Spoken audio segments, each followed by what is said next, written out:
Sa mga mahilig sa sangyup na katulad ko, siguradong magugustuhan ninyo yung recipe ko for today's video.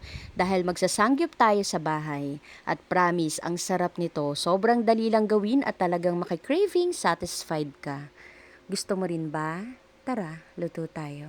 At dahil dumating na nga itong electric grill pan from Hodek, tinaray ko na talaga agad gamitin.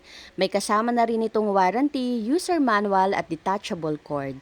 Malaki na rin itong mismong pan, nasa 26 cm at meron siyang 3 levels of heat.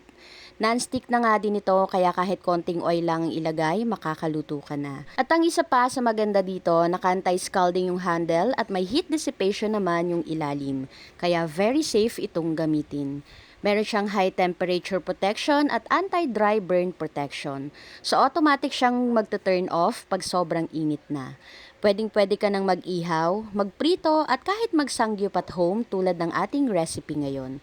O diba, super useful at multifunctional talaga sa murang halaga. Kaya kung bet nyo rin po ito, ilalagay ko na lang yung link sa comment section kung saan ko ito binili. At sa paggawa naman ng ating masarap at madaling sangyup sa bahay, gagamitin na natin itong electric grill pan from Hodek. Bali, naglagay lang ako dito ng konting mantika at lutuin na natin kung ano yung gusto nating meat na gamitin para sa ating masarap na sangyup.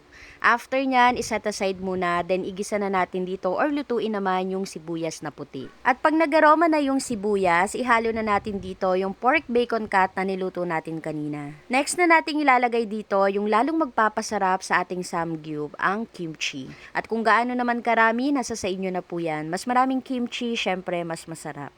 Haluin lang natin ito, then set aside. Next na natin gagawin yung cheese sauce. Bali sa isang pan, maglagay lang tayo ng 1/4 ng butter at pag natunaw na nga ito, maglagay tayo ng 1 tablespoon ng all-purpose flour.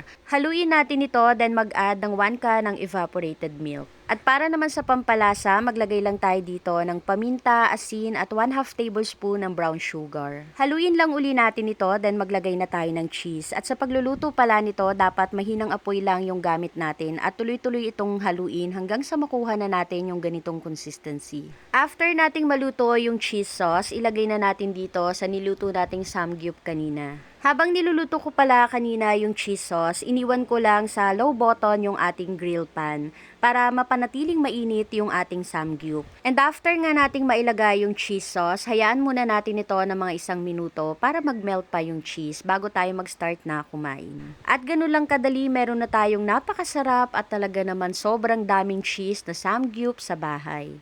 Kaya kung bet nyo rin ito, try nyo po yung ating recipe. Promise, sobrang sarap. Gusto mo rin ba?